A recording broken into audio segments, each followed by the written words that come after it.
Hi guys, so this is my pack, which I took up to the Rocky Mountains up during the summer.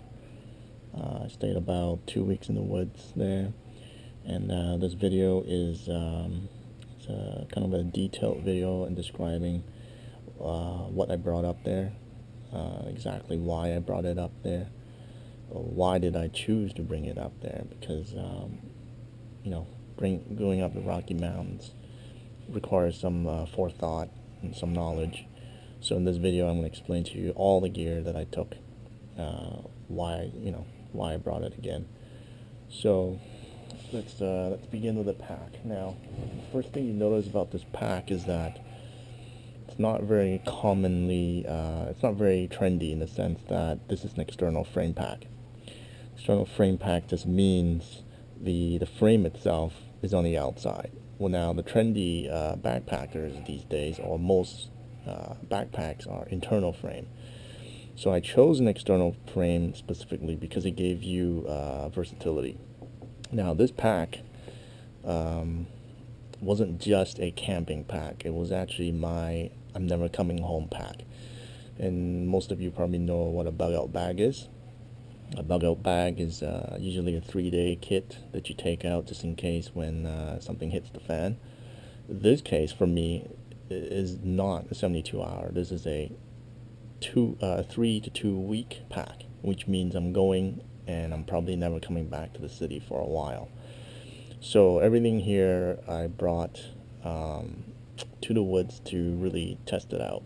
A lot of things, I went through a lot of research trying to find out which items to buy, why, reviews from other users, right? So I've compiled pretty much everything into this pack. So external frame pack, the advantages to external frame pack is that you can remove the bag itself and you can start carrying different things, like for example gasoline, food. Let's say you caught a deer.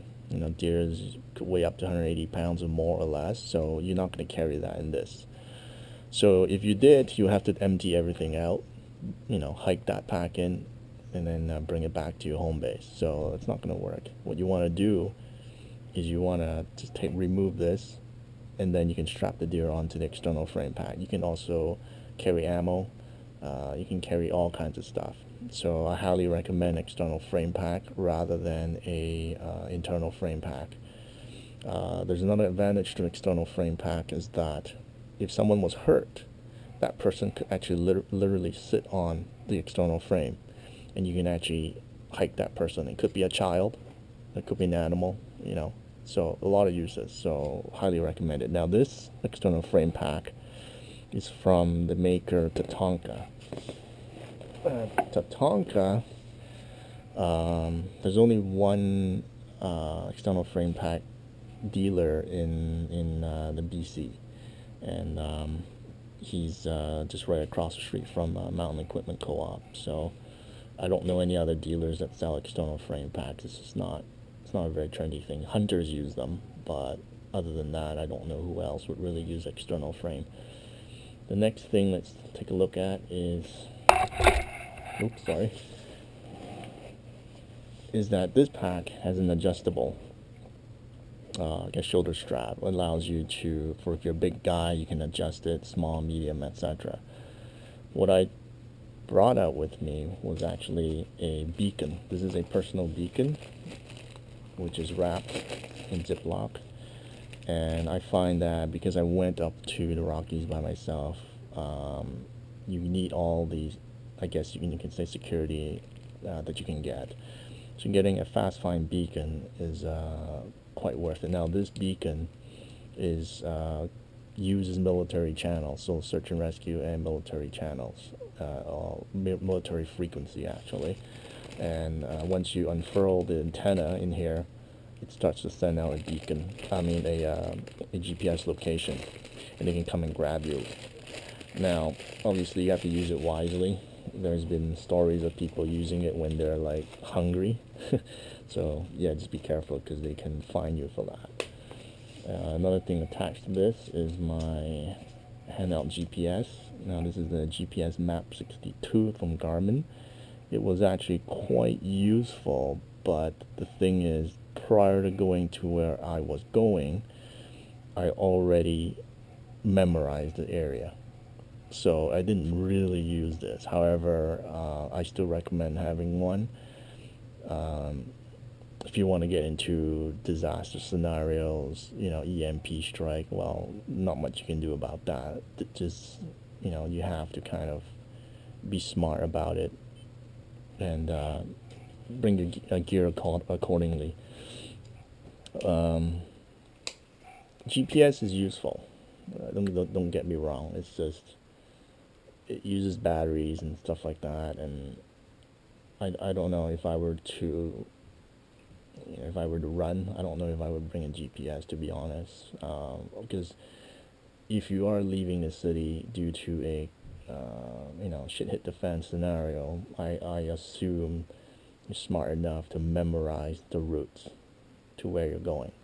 You have to memorize the topography, the route you're taking, and how to get there. So don't rely on the GPS. GPS is just another tool. Is it mandatory to have? A lot of people have them. I don't think it's mandatory. I think it's just a tool, just like anything else. There are tools that you need that is mandatory, and you better have them. And those are things like knives and flashlights and stuff. So for my flashlight, I attach them to my backpack. Is this Surefire Defender? This is an excellent flashlight. It has high luminosity, right? And it's absolutely worth it. It's about, I think, $160 or something like that. And I have several flashlights. I actually have 4. One attached to my external frame pack, one that's on my body at all times, and one in the top pack here. Actually 2 in the top pack. And actually I have this Petzl headlamp, which is really, really good. It's great for when you're in your camp or in your tent and you want to look at, you want to find stuff in your tent, etc. I used it quite extensively. It is not as powerful as the Surefire, but the battery size uses, I guess, watch batteries. I have a couple of these spares in my backpack, and I do highly recommend a small. Most people would purchase like the larger headlamps, and those are good too because they do use AAA batteries. But in my case, I did not want to do that. I wanted something small and compact, and this is what I used. This is why I bought it. So I guess we'll just move on to something else. Can't have enough cordage rope. This is paracord 550. Highly recommend that you absolutely must have several of these. I don't remember how many feet this is. I think this might be 100, could be 150. I don't remember. I have another 100 in my pack, and another 50 in my pack. So I have quite a bit. The main thing with rope is that you're going to use it for many things, and if you know what you're doing, these strands do open up into individual strands, and you can make netting, fish net. So this is highly recommended. I should burn this just to so it doesn't unfurl like that, or fray actually. So let's look at the other stuff here. On this pack, I have a MEC rain cover, which I just use to basically just cover what's, keep things hidden. I don't want people seeing what I have in here, but I will undo it and show you what's behind here.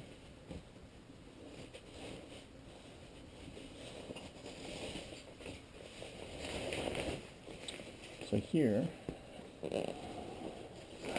we have the pack itself. What I have here is I guess it's an MSR bladder, and I use a 511. I think it's a 511 bladder holder, which I will show you more in detail.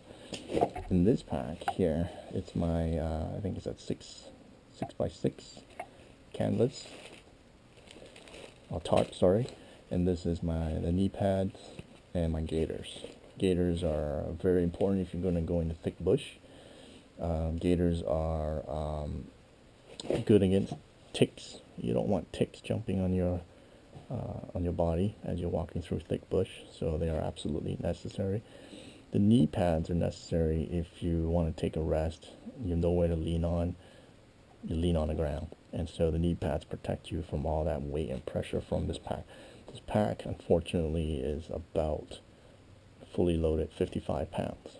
So I carried this thing all the way up and down the mountains, and it was tough, but it wasn't that tough, to be honest. You just have to do it. At the bottom here, I have several bungee cords, and I have a MEC air, air insulated mattress. So it's not one of those accordion styles that you see for most campers, or those foam. So it uses air as the insulation instead of just the foam, which does use air pockets, but slightly different. So what I'll do is I'll break this down, and I'll show you guys more in detail in just a minute.